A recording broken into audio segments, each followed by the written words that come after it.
Hi, my relatives. On today's episode of Our Storytellers, we're joined by my good friend, Willie Lewis Jr.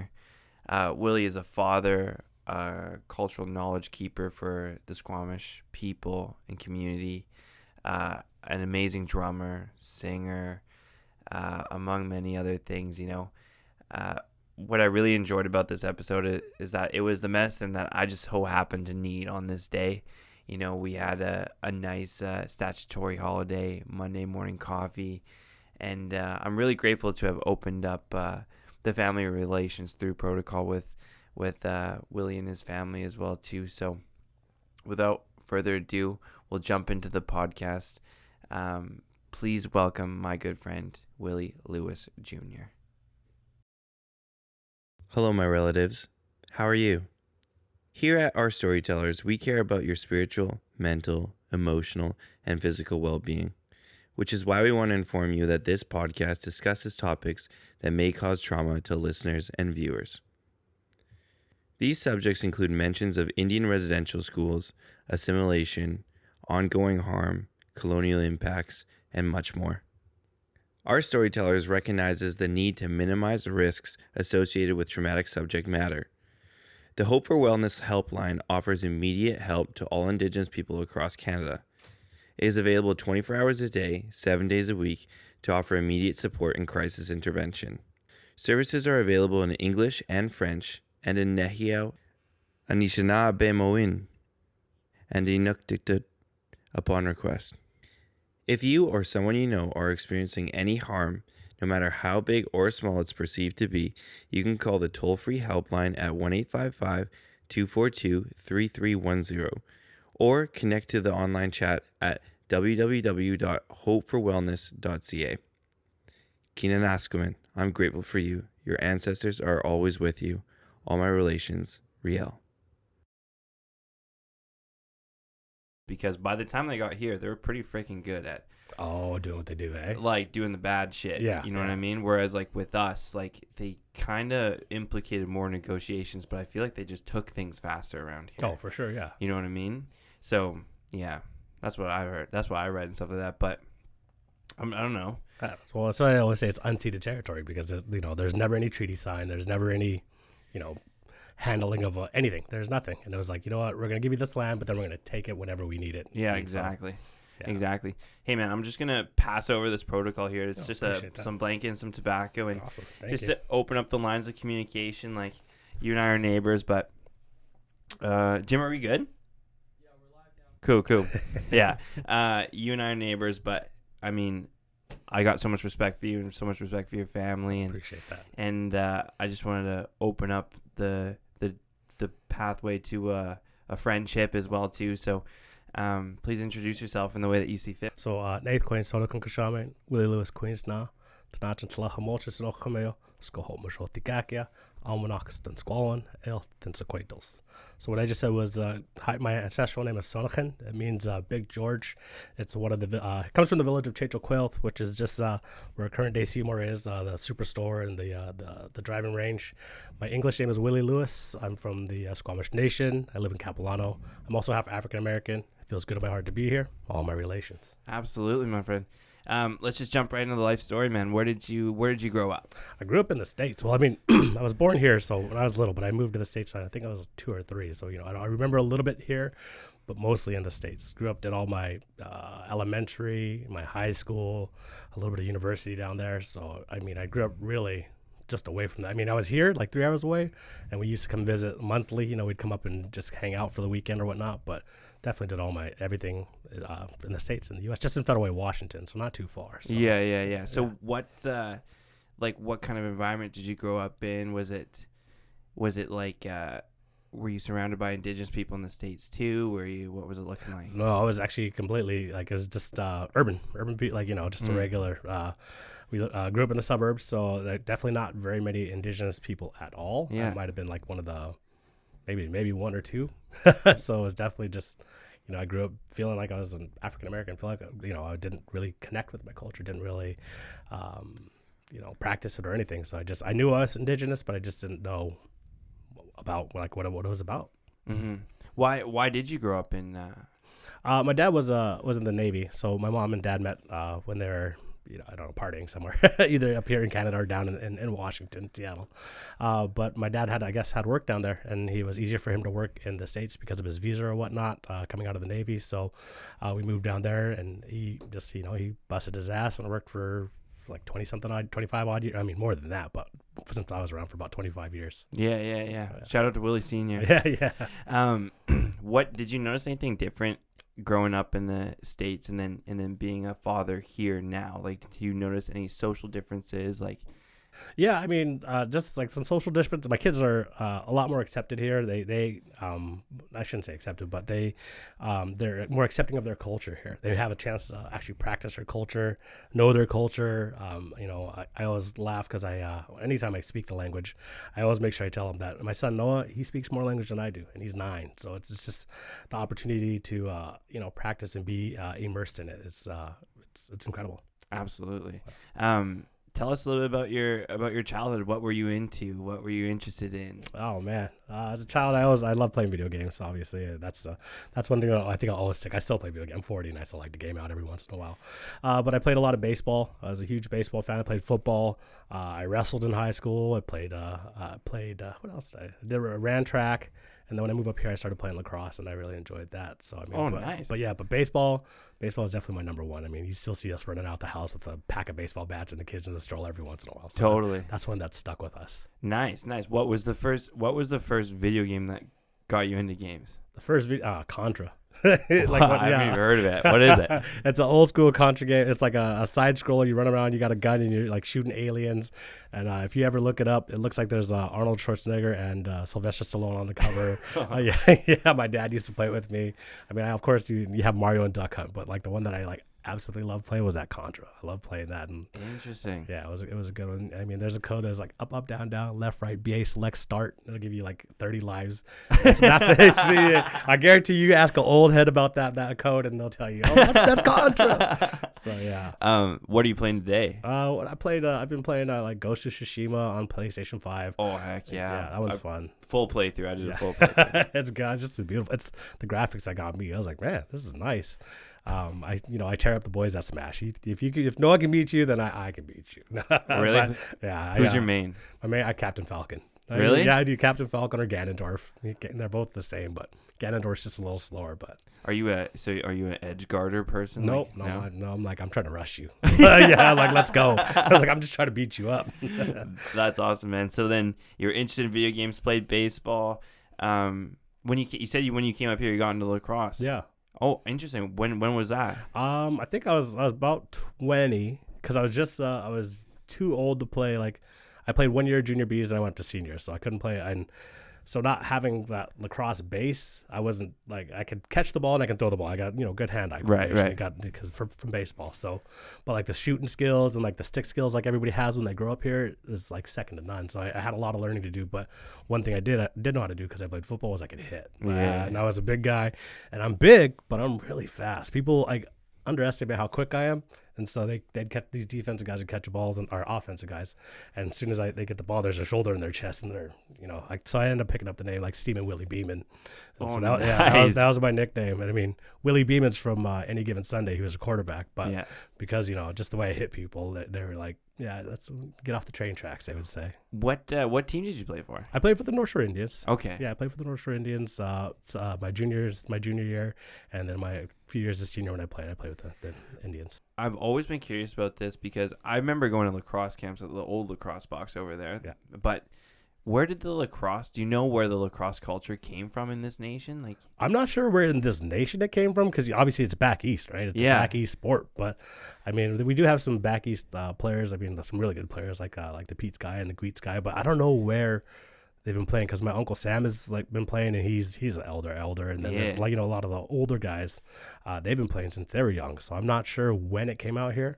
But I mean, those guys are magic. Those guys are awesome watching them play. Oh yeah, totally. What was the teen years like for you then? Teen years, I was a good kid. I grew up in the States. My dad was pretty strict, so he was like a church deacon. So I was like I said, teen years I was good until about about 19, and then even then when I moved up here is when I actually first started drinking. So I was like, didn't even take my first drink till I was 20. I shouldn't say that. I was in Mexico a couple times where I had somebody a little bit younger. But, Right. yeah, but my teen years, basically got a car, would hang out with all my friends on the weekend. We'd just be chilling out. I'd always go see movies. I love to go watch movies. So there's a couple times we go a couple movies a day. Then we go to Applebee's and get some wings. Nice. Yeah, whatnot. But I mean, we were pretty chill. We were good. I was a youth leader at church, and so that's kind of I think how I connect with a lot of kids and why I can connect with people is because I learn to listen, but I also want to talk to them, and Right. I got that authoritative from my dad. So those kids respect that and hear that, and they're like, Nice. okay, well, I better listen to this guy. Right. Are you still religious today? More spiritual. More spiritual. Yeah, more spiritual. Just learning what you learn about Christianity and the First Nations people and what churches did and residential school. It's like that's not real church. That's what the church did. And so I definitely I believe in the Creator. Believe in God, but definitely more spiritual than I would say religious. Right. Yeah. What's the story behind how you reconnected with your culture? I guess it would be when you moved up here. Yeah. And then, but what's that story like? Yeah, man. I came up here. I graduated high school, 2001. It must have been then. 2002, I came up here, did the First Nations Tourism Management Program at Capelon University. So that was 2 years, and that's kind of like where I first I started playing that lacrosse, started getting reconnected with my community, and kind of reconnect with the culture a little bit. And then I moved back down to the States for 3 years just because, that's where I grew up. I was like, States is home. I'm never going to live in Canada. I'm not going to be in Canada. I went down there, helped open up the Pan Pacific Hotel in downtown Seattle. And then it was just before the Olympics, so about 2008, 2009. And I was like, I want to be up there for the Olympics. And that's when the Squamish Little Cultural Center was opening. And so I moved back up here. I, told them I wanted to, did a phone interview. They're like, well, this isn't Whistler, right? I was like, yeah. Like, you're in Seattle, right? I was like, yeah. I was like, I'll move up there. I'm ready to do something else and check it out. And so ended up getting hired up there. As one of the frontline managers or youth ambassadors first, but then progressed. Met with my buddy Josh Anderson, who's so one of my best buddies. He's from Mount Currie, from Lilwat. Sheik is his ancestral name, but he kind of taught me how to drum and sing. So I know Deanna Lewis and Mandy Nahaney they were our singers, but they're like, we need more male leads. And so I was like, okay, well, I've always had this big loud voice, and then. But Josh just kind of brought it out of me how to, become a singer and, how to sing the songs and everything like that. And it's trial and error, but it was awesome. As soon as I got it, it stuck with me. And then, Chief Ian Campbell, Sakyosiam, he was one that's always got, he had an amazing voice, and he also made me want to sing, as well as Soplock Bob Baker. And that's how I got into kind of the group with the Eagle Song dancers. Buck Westolum was just practicing and hearing. I listened to that CD how many times just to learn the songs, but it was something that I thought was important and something that I really felt, in my heart that I needed to share. And it was, like I said, there's that trial and error. The first time I sang Hope Hope Che, which is our Chief's Honor song, you'd think it's a pretty easy song, but I sang it in front of a bunch of German tourists. Butchered it. It was terrible. You could tell that they're like, oh man, his tone's off. He sounds bad. So I could just tell by the looks of their face. I was like, you know what? I'm going to make sure I do this right for the rest of my life. I never want to do this wrong again. I don't want to portray anybody's songs. I want to portray our songs and our history wrong to anybody else. So that's where I really started to, make sure I get into it and start learning and like history of where they came from, why they sing the song, like the tones of the song and everything like that. So, I was basically moving up to that cultural center that helped me learn a lot about my culture, learn a lot about myself, and a lot about our nation. So right, when you were sitting there singing to those German people for the first time, what was the feeling like before you stood up there? Oh man, I felt like I was gonna throw up. it's so like I portray that I'm I got this bravado and everything like that, but I get nervous. I get nervous when I talk to our own people because I always feel like they know so much more than I do, and I'm still an infant in our culture, I feel like. But just being able to sing and talk in front of people, I kind of get stage fright every once in a while. So it takes a little bit of getting used to. But now, after about like 10 years of doing it, doing it in front of thousands of people, I start to get a little bit more comfortable. Right. I can lead our group. My Bob would always make fun of me because he'd ask me to introduce a song. And I'd be like, blah, blah, blah, blah, blah, blah, blah. I rattle off super fast and then sing. Because I know I could sing really good. I got a good voice. I could do that. But the explanation of the song and, so it's learning to slow down and enunciate and talk and just have fun with it.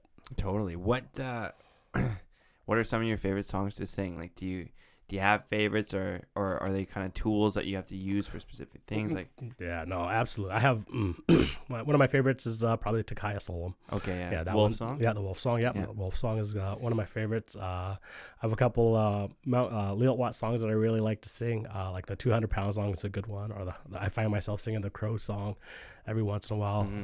The Raven song is one of my favorites. I'm just a huge fan of the Raven. Like, it's just a story from the very beginning. Right? Raven in the daylight box, just the Raven in the blackberries. Just he was such a trickster. I absolutely love that. So it makes me laugh. But yeah, there's what else was another one of my favorite songs? What are some of those Raven stories that? No, like how the Raven stole the daylight box, where in the beginning they say we were in darkness. There was the Raven and his brother Seagull. Seagull had a box of treasures in his longhouse, and he had all the cool stuff. And and Raven was like sick of it being dark. He's like, man, I'm sick of it being dark. I hate this. He's like, and I know brother Seagull has a little bit of sun, a little bit of light in his box. So I want to get this.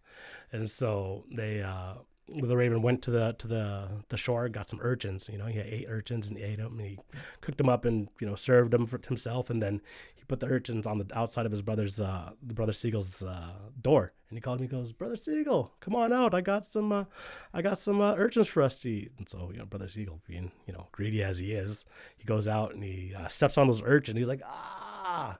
And so, yeah, I know, right? He's got urchins in his feet and his little paws. And so Raven was like, you know what? Let me help you out. I'm going to take you inside, and we're going to get these urchins out of your feet. And so brother Seagull's like, okay. And so Raven goes and, sticks him in the foot with his knife, trying to get the urchins out. And Seagull's like, what are you doing, man? Get the urchins. It's not my foot. So sorry, I can't see. And so Seagull's like, I got a little bit of light in that daylight in my treasure box over there. So just go open it a little bit, And so Raven goes and opens it a tiny bit, and once again starts back at his foot and stabs him again in the bottom of the foot. Seagull's like, oh my God. Yeah. Raven's like, yo, man, I can't see. So Seagull's like, okay, open it a little bit more. And they opens it a little bit more. And, third time, stabs him in the foot again. And Seagull's like, okay. And then so Raven goes, opens the daylight box fully, treasure box fully, grabs the sun, and flies out to the chimney of the longhouse, and puts the sun in the sky. And that's where we got our light from. And so they say, Raven was, you'll find them that they had the spirit ravens, the ones that are white. And those are the ones, before. That's how Raven was until he threw the chimney, all the smoke covered him. Wow. And that's why he's black. So it's a pretty cool little story there. So that was one of the good ones that, I really enjoyed. There's another one where he's paddling with his 3 sisters. And, they're paddling, and he's taking them to the island, and the sisters are picking blackberries. And so Raven's like, I'm just going to wait here. I'm tired from our paddle. And so the ladies would be, picking all their blackberries and then put them in the canoe. And so Raven's like, oh man, you know what? I'm just going to eat some of these blackberries. And so he ate most of the blackberries they picked. But one sister saw him eating the blackberries, and he's like, oh man, Raven's eating all our blackberries. And they go back and ask him, Raven, where'd all our blackberries go? Oh man, I protected you from this invasion force. These people came and they were trying to take your blackberries and come to abduct you. Meanwhile, Raven's got blackberries smeared all over his body like he's fine, like he has blood. And so the one eldest sister who saw him was like, you're such a liar, you're such a trickster. And they started beating him with the canoe oars and whatnot. So it was the ravens and the blackberries. Like I said, he's just a trickster, so he makes me laugh because that's how I am. I like to play little practical jokes as long as they're scare people. Just have a little bit of fun. So what when it comes to the song, like, because you enjoy singing the song, right? Yeah. So then what's the story is there a story behind the song too? It's not more of a story. It's just like the song's like, hey, hey, whee-oh. It's just kind of the sound that the raven makes, and you hear him kind of croaking in the background, and it's just that there's not much of a story behind that song, or in the song I should say. It's just the actions that you do, because we do it with a mask, and so sometimes you take that mask and you peck at people's wrists, or you just kind of go through and you talk, and or you have that little daylight in your mouth, and it's just a presentation of it. So yeah, but the song is just like I said, because it's the raven, it just kind of hits a little. Do you have any good stories about how a song came to you?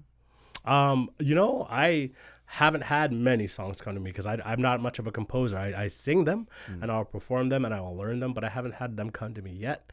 I'm hoping maybe, somewhere down in the road that, that comes to me. Yeah. I've been starting to kind of embrace more of our, our Shokwum, which is our, our baths, our traditional baths, doing those recently. And so sometimes you get stuff that, get gifted those. And I haven't been gifted any yet, but I'm always on the lookout and always listening. Can I ask you about the Shokwum? Yeah, of course, yeah. For people who don't know what it is, please explain it. Oh yeah, a Shokwum is like a spiritual bath. We just go up into the mountains. We have sites where the water's flowing, and then we go up there, and usually we say our prayers for ourselves, our family, our community, and our ancestors, and we dunk in a mountain water, and we do about 4 times, and yeah, it's just a way of cleansing ourselves and making sure our spirits and our minds are in the right frame to do work that we're going to do.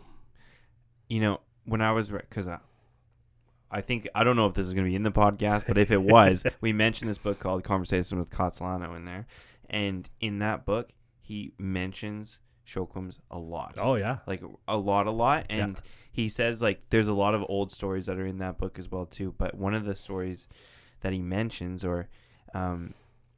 is some legend where the character has to go in and every single time you take a bath, he says, and he's translating because he only speaks his first language is not English. Yeah. So he says, take bath, get power. That's essentially what he says. Yeah. And then what I find is the funniest, the most interesting thing is that there's a big rush for like cold water baths in standard North American culture right now. And it's like, I remember taking them when I was a little kid. I remember going to my first sweat lodge, and I must have been no older than 4 years old or something like that. And I remember that there was a creek, and it ran downhill, and there was a little drop off, and it went into a bathtub. Oh wow, okay. And that's where my dad washed me for the first time like that. So after our sweat, that's where we went to, and then I did it a lot because of my mom, right? So we would go to like Chilliwack Mountain, like a couple Shokwums up there. Like my go-to spot right now these days is just Lynn, because it's just quick, quick and easy. Quick and easy, yeah. You know what I mean? But I've always been super interested in it, and I've been really looking for somebody like an elder to come on and really speak to that ceremony too, because I don't know, I'm just curious about it. Yeah. I find it so interesting how, like, in North American culture now, it's all of a sudden a big thing. Yeah, they're just picking up now, right? They're like, oh, this is my 330th day of sitting in the cold bath for a minute or whatnot. Like, man, our people have been doing this for years, for millennia, since time immemorial. So, and that's what it does feel like. You get a little extra power. You just kind of set your mind right, set you in that proper mindset to do what you need to do. And so we did one last Sunday, or 2 Sundays ago, I think. We did the last Sunday or 2 Sundays ago when my son got his ancestral name on the 4th. That's what it was. So it was a couple weeks ago. Yeah. So he's Tsunaxen. Me and him share the same name. So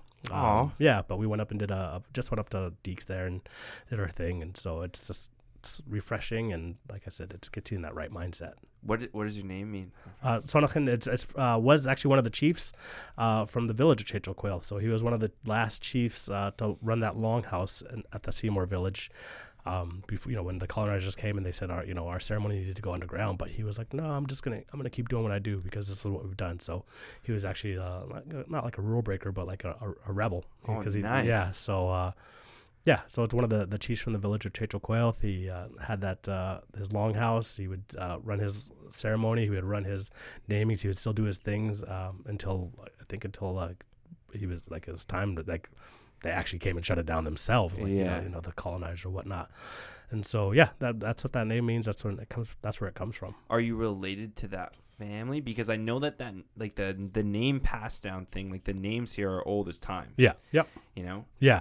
And I am related to that family. It comes from my grandfather's side. So you have to have lineage attached to the name if you're going to have a name. So that name comes from my grandfather's side. Okay. Yeah.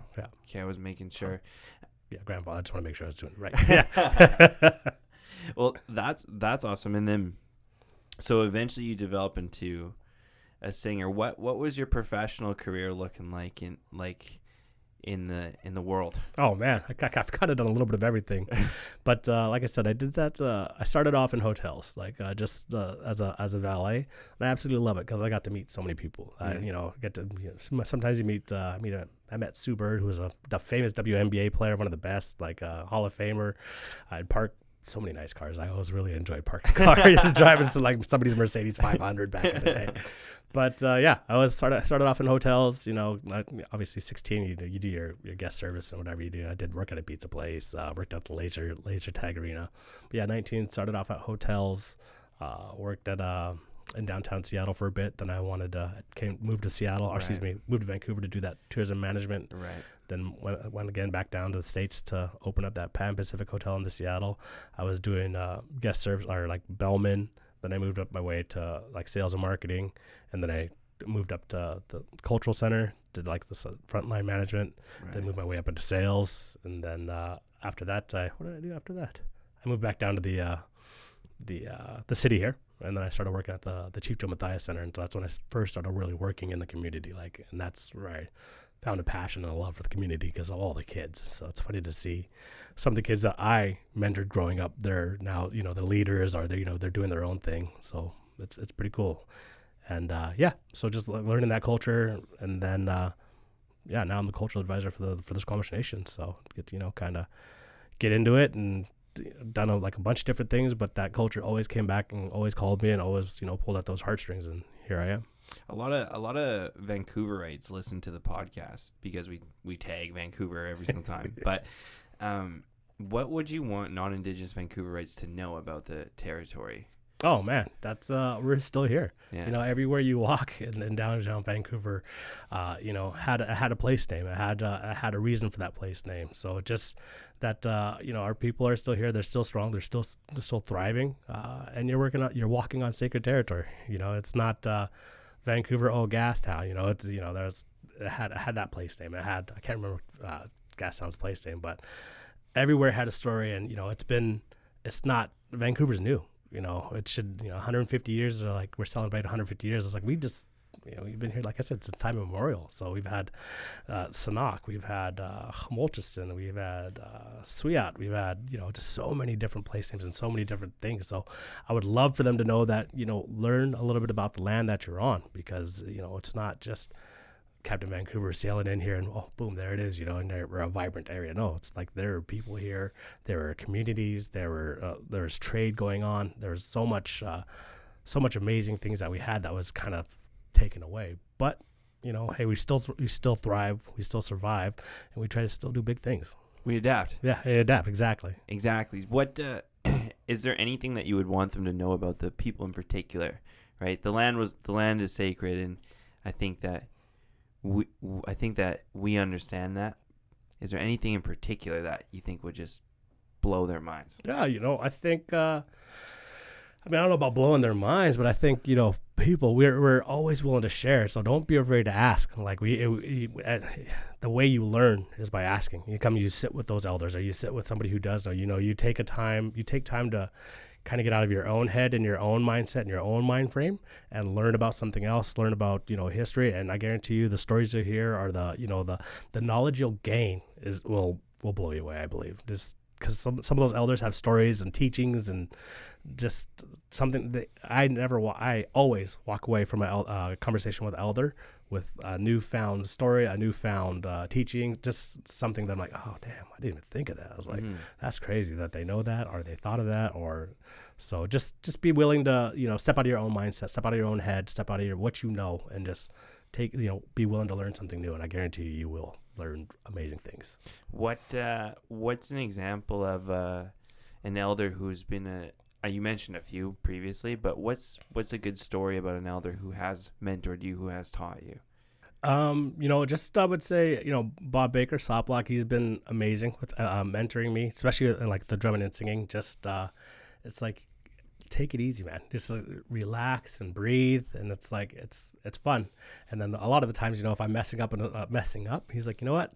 They don't know any better anyways. I'm like, oh yeah, So it's like you just got to relax. You got to go roll with it. A lot of my elders teach, like a lot of elders teach us, like everything had a place name, everything had a reason, a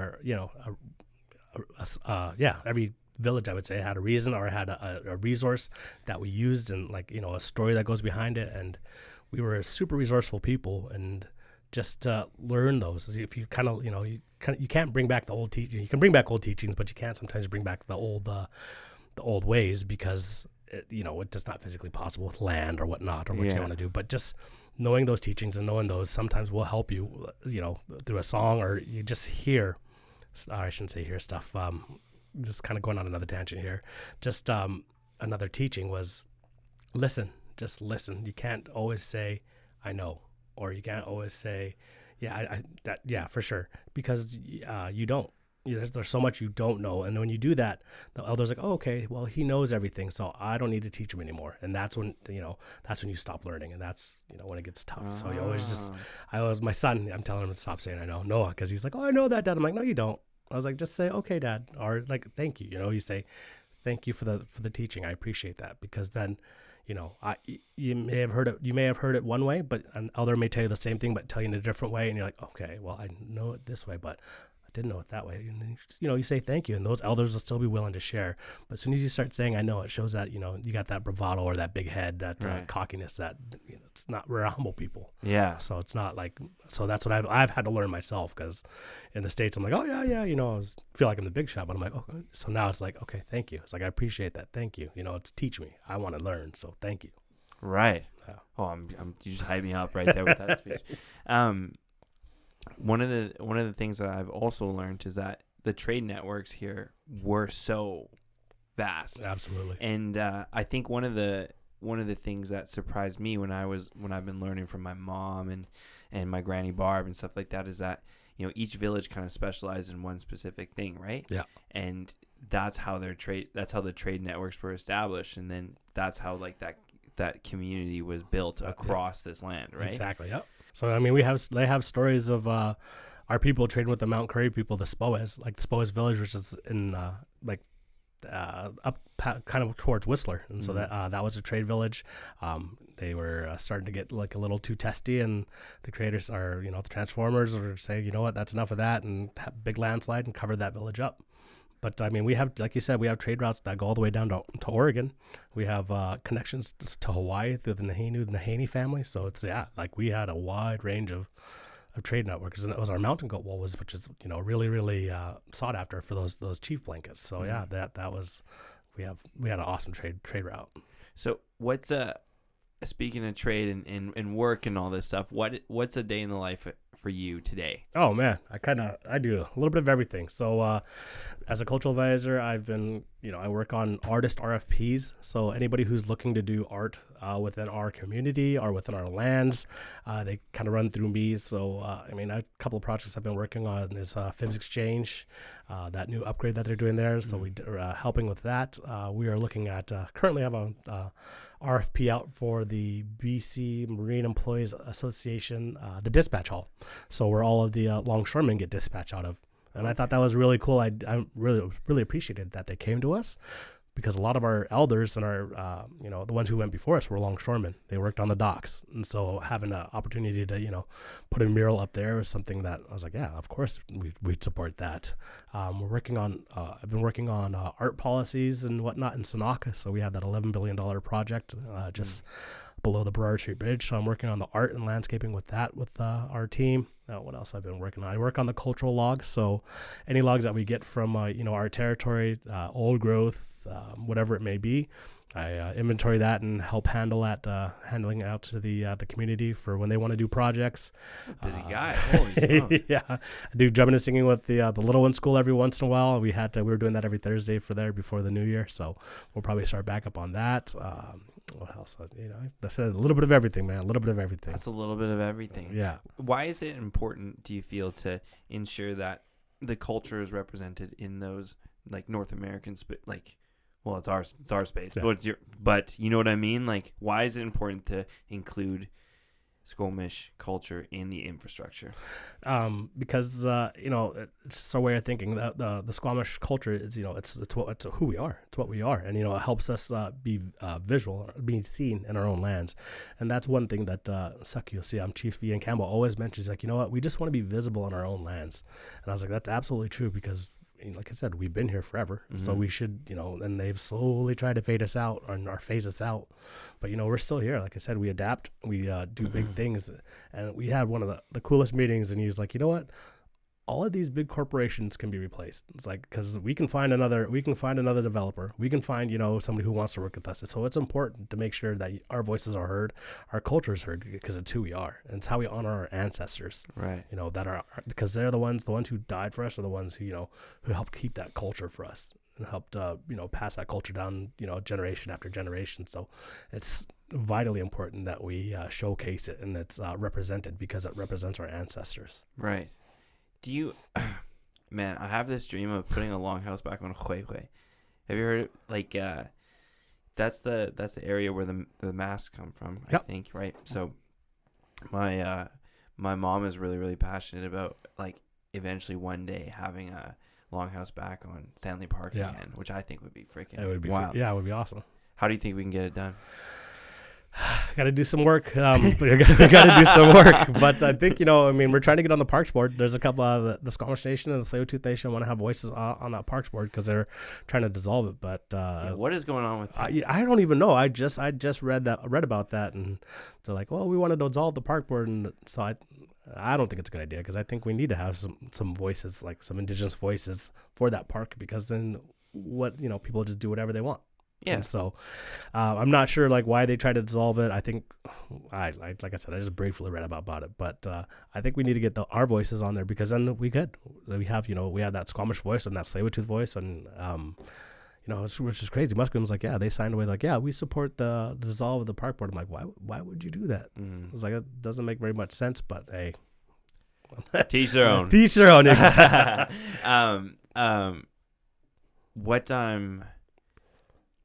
Why move to Vancouver in the first place? Essentially, why live here? You kind of live here for the beauty of the territory, right? Yep. So, I feel like we should probably make sure that the beauty is upheld. Exactly. You know what I mean? Yeah, absolutely. As a community, as everybody living here in this urban center, pretty much. So, that's interesting. We'll have to do some research on it. We'll come back with it. But, so you're working today in your culture. What's next for you? What do you see happening for yourself? Oh man, I'm not sure what's next for me. I always kind of take it day by day, but absolutely love working my culture, just learning, hearing from, like I said, hearing those stories from the elders and just hearing my history. Obviously, my main goal in life is to be a good father and take care of those boys, and my wife, of course, and being a good husband. So that's making sure I support them and care for them. That's my main thing. But just, I think, growing more within my culture, learning how to do, our different things that we've done. My mom's a weaver. My auntie's a weaver. I don't know if I have the patience for weaving, but it'd be really cool to learn. I think just growing within that culture and learning, because like I said, I was away for so long. So, I don't have all those stories. Never had a chance to sit with all the elders that, I've missed. Some of them passed away that I, remember as a little guy, but just being able to just take as much knowledge and gather as much information for them as I can, because it's like I said, it's them who help pass it down to me. I help pass it down to my boys and all my nieces and nephews, and make sure that our ancestors are proud of what we're doing. What you mentioned you love being a father. What is your favorite part about being a dad? And then also, have you ever received any traditional teachings about fatherhood? Oh, okay. First one, I've actually never really received any traditional teachings about a father, and so just kind of learning as I go. Mm-hmm. But my dad was an amazing father, so he, like I said, he worked super hard to make sure I had everything I needed when I was young.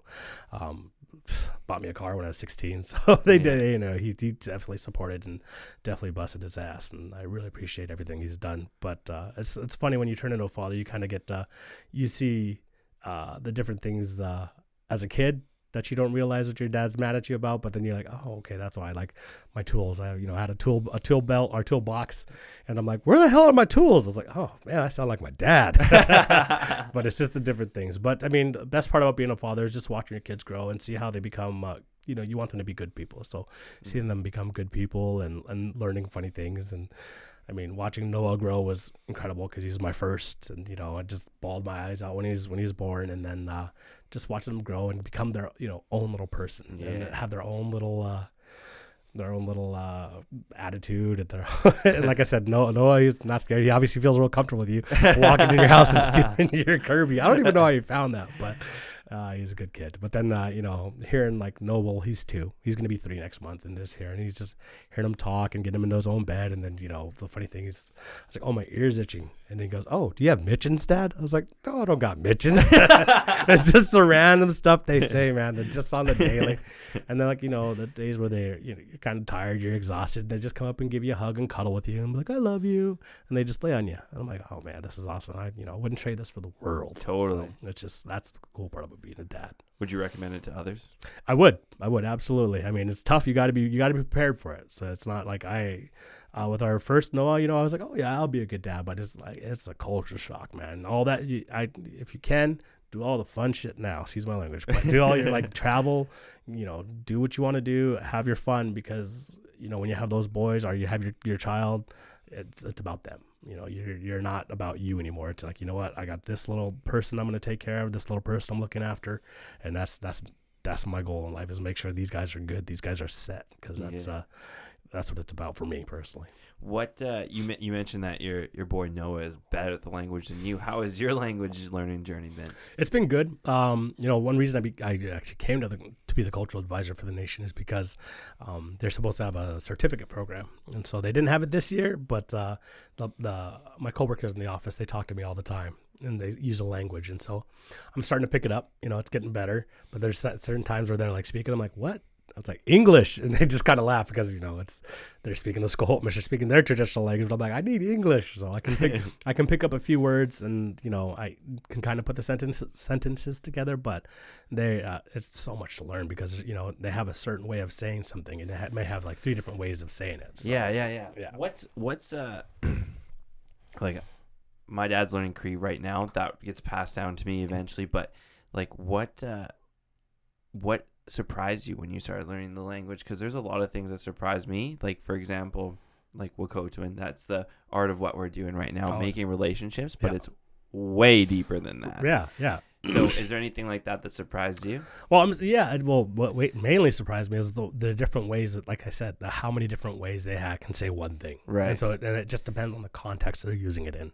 And so there's like, I'm still learning, so I can't quite rattle off what they are right now, but it's just that that how complex it is, like how like different you can say a word and be like, oh no, that's not the way you say it. It's it's Chikai, like the Inchikai, which would be like the Black Tusk Mountain. Right. So it's just the way you gotta enunciate, and the guttural, guttural part of it. So that's interesting. What do you mind if we share some for a little bit for our listeners? Sure, yeah, I can share what I know, but yeah, for sure. Okay, well, let's start it off for everybody, because I really want to make sure that, actually, here's a better question. If you heard a non-Indigenous person offer a greeting in the street in the language, how would you feel about that? What would you think? I'd be like, I would definitely listen in to see, what's going on. Yeah, what's going on here? Yeah, but I think I would. I want to see what's going on, but then I think I'd be impressed because if somebody took the time to learn how to properly, introduce himself in the Squamish language and the Tsunaxen, the language, I would be like, wow, it's like that's impressive. So it's not, like I said, it's not an easy thing. It took me a while to learn that, and I learned that at the cultural center. So they had to sit with me for a bit to help me say it, and I still wasn't comfortable saying it. I'm still not comfortable saying it sometimes because in front of our language speakers, I'm like, am I enunciating this right?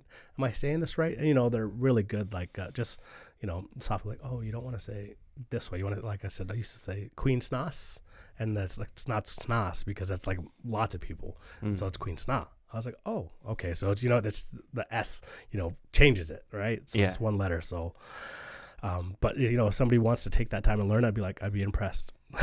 Man, I grew up here. I feel like I should know a lot by now, but I just haven't found the resources or anything like that. And it's tough. I mean, I even have we have the language dictionary.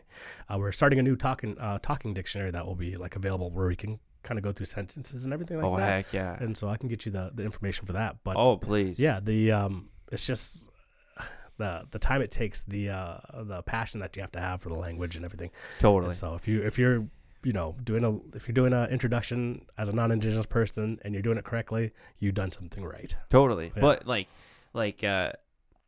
to become fluent, that's a whole nother level. Oh, absolutely. But yeah. to say hi to my aunts on the road, I feel like that's like I can probably get better. at Yeah, that, you for know what I sure. mean? Yeah. I Like- mean, when we walk into like the office in the morning, it's like no, and no is like good morning. It's like hello. Yeah. And so I'm like, why are you telling me no? When I didn't know what it meant. Right. Like, oh no means hello or hi. I'm like, oh okay, I got you. So, Okay. or like hot squile, which is like good morning or good day. Yeah. hot squile. So it's pretty cool. What's a how are you? That's what I care about. How are you? You know one? I don't know how are you, like because I don't know if our people really said like how are you, or like I mean like goodbye is like hoit mathoth, but how are you? I'll figure that out for you. We'll find that. We'll find out. The reason why I ask is because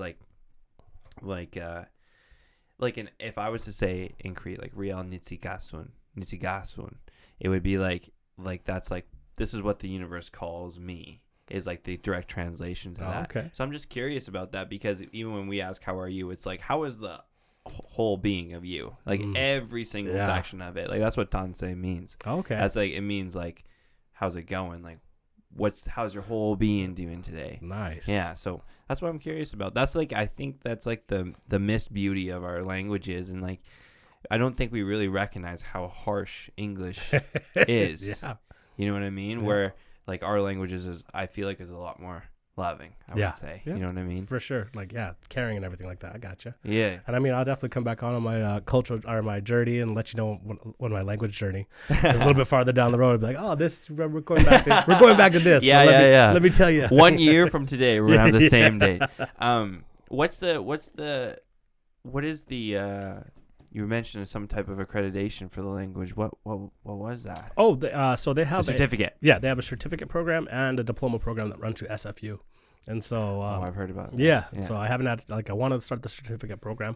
They just didn't have teachers and whatnot this time to do it. So, I mean, it's definitely on my list to do because the wife wants to join it as well. So we can be like, a Squamish speaking household, Yeah. teach the boys and whatnot. Is your wife from here? She's not. She's from Manitoba as well. I thought so. Yeah. Okay. Yeah. I was just making sure. But how did you two meet? What we met, we were at when I was working at the Cultural Center. I was receiving an outstanding citizen award or whatever it was. She was working with employment training in there, and I saw her smile. And I was like, I like that. I like that. And so that's where we had first connected. Was at the Chief Joe Matthias Center, and kind of went up to. My cousin Devin was playing soccer in Seabird, and she was like, well, come to Seabird. I was like, I got other things to do. I'm hanging out. I got my own thing. And I'm like, okay, who's going to be there? And she's naming off these names. And she's like, oh, Vanessa will be there, blah, blah, blah, blah, blah, blah. I was like, all right, maybe I'll check it out. If she's going to be out there, I'll go check it out. And then, just kind of connected from there, and hung out and enjoyed each other's company. She moved back to Winnipeg for about 6 months, and we did a long-distance relationship. And I was like, you know what? It's like, I really like you. So you're either going to have to come back here or we're going to have to figure something out. And I think 2 weeks later, I went and picked her up and we drove back this way. That was, Wow. so it was probably like 2011. So it was like 14 years ago now. Wow. Yeah. Good story. How was the drive to Winnipeg? Did you like it? No, I didn't drive. I flew out there. But the drive back, I was like, babe, we're not doing this too often. I was like, I'll fly out here. I'll hang out, but I'm not going to stay out here too long. This is like, I got off the plane. I was like, where are your hills? Where are your mountains? It's so flat. So she's like, yeah, we don't have those out here. I was like, okay, all right, well.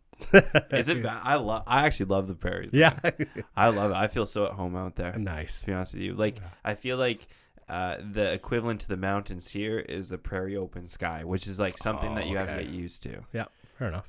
Eventually, that's interesting. So your kids are actually partially also Nehio or.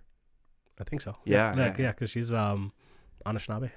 She's her status comes from White Sand, Ontario. Oh, okay. Yeah, that's where her father's from. Oh, So, but awesome. her mom's Métis, but I know she's got the Anishinaabe in her and whatnot. So let's go. A question that we ask every single guest that comes on the pod is, what do you want future generations to know or to think about? Ooh, that's a great question. I want them to know that like my future generations, the culture could save their lives. Culture is such an amazing thing to learn. Pick it up when you can.